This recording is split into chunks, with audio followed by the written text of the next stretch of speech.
तो क्या भारत दुनिया की एक महाशक्ति बनने का सिर्फ सपना देख रहा है? हाल ही में एक बहुत ही मशहूर पत्रिका ने कुछ ऐसा ही दावा किया था। लेकिन क्या यही पूरी सच्चाई है? आज हम एक जबरदस्त जवाबी तर्क पर नजर डालेंगे, एक ऐसा तर्क जो इस पूरी तस्वीर को कह सकते हैं कि बिल्कुल पलट कर रख देता है। अच्छा, तो इस पूरी कहानी को समझने के लिए सबसे पहले हम उस आरोप से शुरू करते हैं जिसने इस सारी बहस को हवा दी। इसके बाद हम देखेंगे भारत की अपनी एक अनोखी विकास की कहानी, फिर बात करेंगे कि पश्चिम भारत को गलत क्यों समझता रहा है, और भारत की विरोधाभासों को संभालने की जो कला है उसको भी समझेंगे। और हाँ, आखिर में हम बात करेंगे विचारों के एक बिल्कुल नए साम्राज्य की। तो सवाल ये है कि ये पूरी बहस आखिर शुरू कहाँ से हुई? देखिए, इसकी चिंगारी भड़की दुनिया की एक बहुत जानी मानी पत्रिका में छपे एक बेहद कह सकते हैं प्रोवोकेटिव दावे से। इस लेख का जो शीर्षक था ना, वो ही अपने आप में पूरी कहानी कह देता है। इसमें भारत पर सीधा सीधा ये आरोप लगाया गया कि उसकी जो बड़ी बड़ी महत्वाकांक्षाएं हैं वो असल में खोखली हैं, और ये भी कि अमेरिका और चीन की जो दौड़ चल रही है उसमें भारत कहीं भी नहीं टिकता।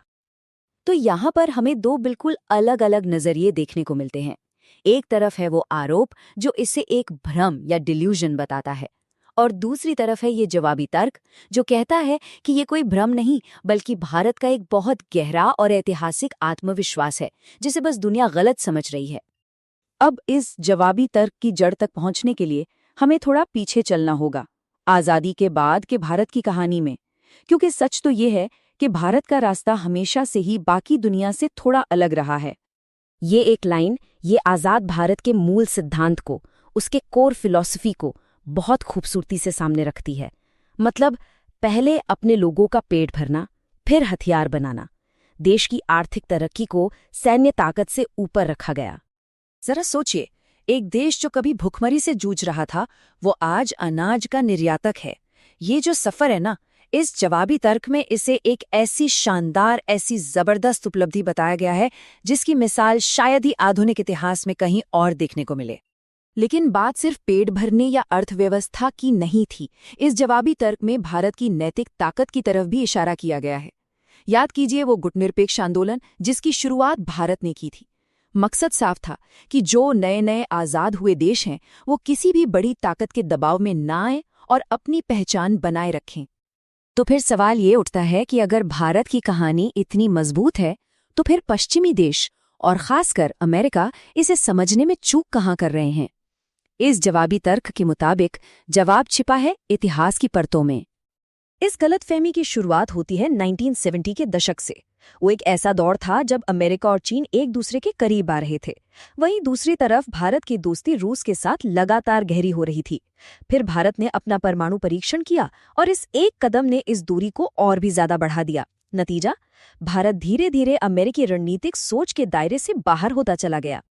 और जवाबी तर्क ये कहता है कि बस इसी वजह से पश्चिमी विश्लेषण एक बहुत ही बुनियादी गलती कर बैठता है। वो भारत की उस ताकत को समझ ही नहीं पाता जो उसे हजारों सालों की अपनी सभ्यता से विरासत में मिली है। और यहीं पर ये पूरा तर्क एक बहुत ही दिलचस्प मोड़ लेता है। जरा सोचिए, क्या हो अगर भारत की जो नीतियां हमें एक दूसरे से बिल्कुल उल्टी या कहें कि विरोधाभासी लगती हैं, वो कोई कन्फ्यूजन नहीं बल्कि एक बहुत ही सोची समझी रणनीति का हिस्सा हों। इसको ऐसे समझिए, भारत एक तरफ अमेरिका, जापान और ऑस्ट्रेलिया के साथ क्वाड का सदस्य है, वहीं दूसरी तरफ वो रूस से ही सबसे ज्यादा हथियार और तेल भी खरीद रहा है। और तो और चीन से इतने तनाव के बावजूद उसी चीन के साथ शंघाई सहयोग संगठन यानी SCO जैसे मंच पर सहयोग भी कर रहा है। इस जवाबी तर्क के हिसाब से इन्हीं विरोधाभासों को एक साथ लेकर चलना यही भारत की असली कला और ताकत है जिसे पश्चिम बस समझ नहीं पाता। पश्चिम के लिए ये सब बहुत कंफ्यूजिंग है, लेकिन इस जवाबी तर्क के लेखक के लिए ये भारत, चीन और रूस के बीच एक तरह का अलिखित समझौता है ताकि एशिया में जो वर्ल्ड ऑर्डर है उसे कोई डिस्टर्ब न कर सके। और अपने दुश्मनों के साथ भी काम करने की ये क्षमता उस पश्चिमी सोच को हैरान कर देती है जो दुनिया को सिर्फ दोस्त और दुश्मन इन दो खेमों में बांट कर देखती है। अब यहाँ से ये जवाबी तर्क पूरी बहस को एक बिल्कुल ही नया मोड़ दे देता है। ये कहता है कि हम जो सेना, हथियार और दौलत जैसी पारंपरिक ताकतों की बात कर रहे हैं, वो शायद अब उतनी मायने ही नहीं रखती।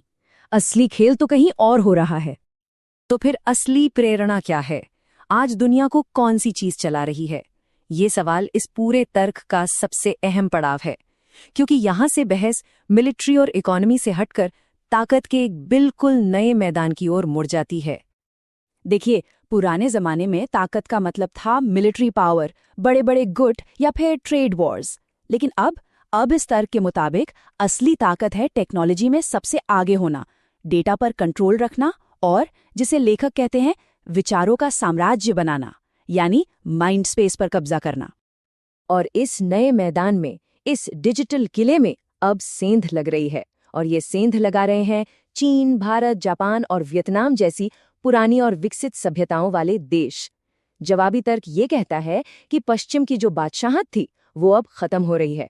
उसे चुनौती मिल रही है एशिया के उन टेक जीनियसिस से जो डिजिटल दुनिया के नए नियम लिख रहे हैं। इस तर्क के मुताबिक आज क्रिटिकल टेक्नोलॉजी में अमेरिका की जो बढ़त दिखती है वो बहुत ही मामूली और कुछ ही समय की है, इफेमेरल है। वहीं दूसरी तरफ भारत की अपनी जो अंदरूनी क्षमता है वो बहुत मजबूती से और लगातार बढ़ रही है, और ये एक ऐसा सच है जिसे आलोचक अक्सर नजरअंदाज कर देते हैं। और इसका सबसे बड़ा सबूत क्या है? लेखक कहते हैं कि आज सिलिकॉन वैली पर जो शेरपा हावी हैं, जो उसे चला रहे हैं, वो ज्यादातर भारतीय और एशियाई मूल के ही हैं। ये अपने आप में एक बहुत बड़ा संकेत है कि दुनिया में टैलेंट और इनोवेशन का पलड़ा अब किस तरफ झुक रहा है। तो जैसे जैसे टेक्नोलॉजी एक नई दुनिया, एक नया वर्ल्ड ऑर्डर बना रही है, ये विश्लेषण हमें एक बड़े सवाल के साथ छोड़ जाता है। क्या अमेरिका का सूरज जितनी वो उम्मीद कर रहा है उससे कई ज्यादा जल्दी ढल सकता है? ये कोई जवाब नहीं है, बल्कि एक ऐसा सवाल है जो आने वाले समय की तस्वीर को सोचने पर मजबूर करता है।